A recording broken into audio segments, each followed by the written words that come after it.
Hi everyone, my name is Isabel and welcome back to my channel. Today we're going to be talking about Inktober basics, Inktober for beginners, getting started with Inktober. You don't have to use ink, but it's the traditional approach, and hence the name Inktober. So that's what I'll be talking about. I'm primarily a watercolor artist and would not call myself an ink artist, but we do Inktober to improve our technical skills as well as our creative skills and our perseverance. I successfully completed Inktober last year, so I figured I would give some tips for people who don't really know where to start. So if that's you, stick around, and it's going to be a long one, so enjoy. So the first step to Inktober is to pick a prompt list. There's some controversy surrounding Jake Parker, the creator of Inktober, and possible copying of Alphonso Dunn's book. I'm not going to talk about that today. There are plenty of videos on it, but I also don't really like the official prompt list anyway. It seems more geared towards comic and action artists than more illustrative, detailed work. So there are a ton of prompt lists by other artists. Here's some of my favorites.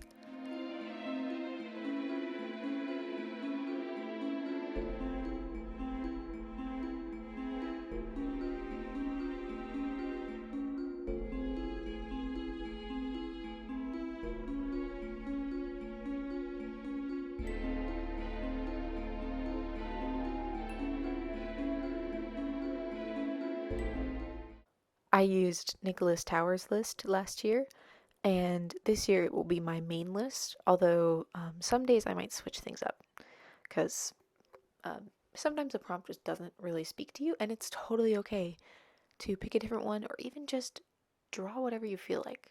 So just pick a list that speaks to you or write your own. Next step is sketching. It's helpful to look through the prompt list before October starts and do some thumbnails of what you might draw for that day. I sometimes draw out multiple ideas and then pick my favorite on the day of. Some people sketch out all their illustrations beforehand and just ink one piece each day. So it's really just what works for you. What worked for me last year was sketching out the final piece the day before, so the actual thing I would be inking, or sketching it out a few hours before I inked so that I could step back and look at it with fresh eyes. It also saved me on some days when I was running short on time and I already had a sketch ready, so I only had to ink. Then the next day I would have to, sketch the next piece and ink it and maybe sketch the next day's piece. So that could be a little much sometimes, but for the most part it worked out really well for me to do it this way.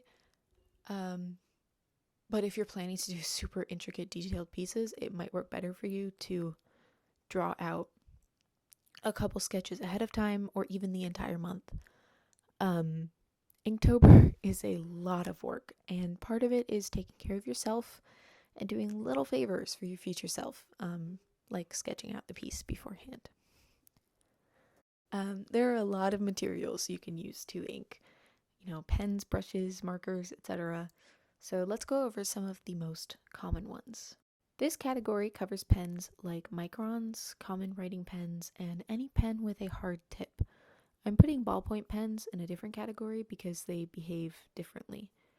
Fineliners and this type of pen typically come in a variety of sizes, but apply thin, even lines no matter what size.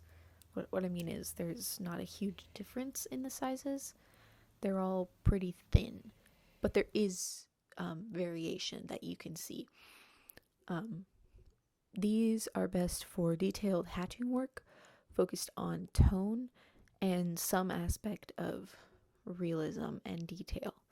Or you can go the opposite direction and use them for simple line drawings or cartoons. I used an 03 Micron for the majority of my Inktober's last year because I couldn't afford any more pens.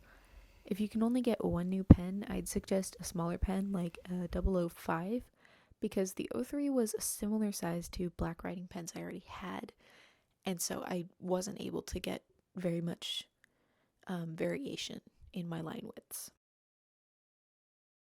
Dip pens consist of a pen holder and a nib. Many artists have multiple nibs to achieve a variety of line widths. You'll also need a container of ink. These pens allow you to have the most control over your lines, in my opinion, because you can change the thickness by applying more or less pressure or by switching to a different nib. Fountain pens are similar, but the ink flows from the pen. You don't have to dip the nib. They also don't have interchangeable nibs. I'm not too experienced with fountain pens, so I don't know if you can refill them. Seems like something you might be able to do with some pens. But like I said, I don't have much experience with them because I don't own any. Markers. If you already have a set of completely grayscale markers, then this option could work well for you. The only caution I would have is that your drawing will seem off and not cohesive if your grays have even slightly different tints. So ideally they would be completely desaturated. Markers are probably the least practical option for most people because they can be expensive and really not the best option for Inktober, but if that's what you have, go for it, and I'm sure you'll create wonderful art.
You can use brushes and ink similarly to watercolor. Make sure your ink is water-based, not alcohol-based, and you'll be good. I'd recommend using cheap synthetic watercolor brushes because they hold more ink, because it's a pain to get the ink out of the brush before it hardens, and if you use your nice brushes, you might ruin them. Or at least that's been my experience, is that it's difficult to get the ink out, and you need to be constantly washing your brush and really getting all of the ink out of the brush. Use this technique if you want control over the tones of your drawing and want more variations in grays, and or if you want uniform washes of ink. You might need to use a watercolor paper for this, depending on how many layers you plan to do or how thick you want your ink to be applied. So how wet really it's going to be.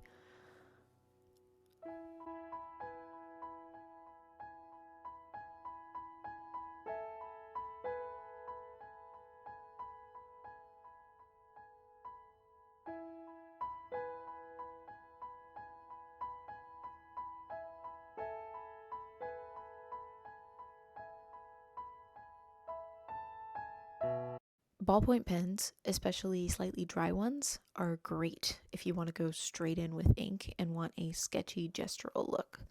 Some people also are able to create gorgeously realistic art with ballpoint pens, but you'd be hard pressed to do one a day.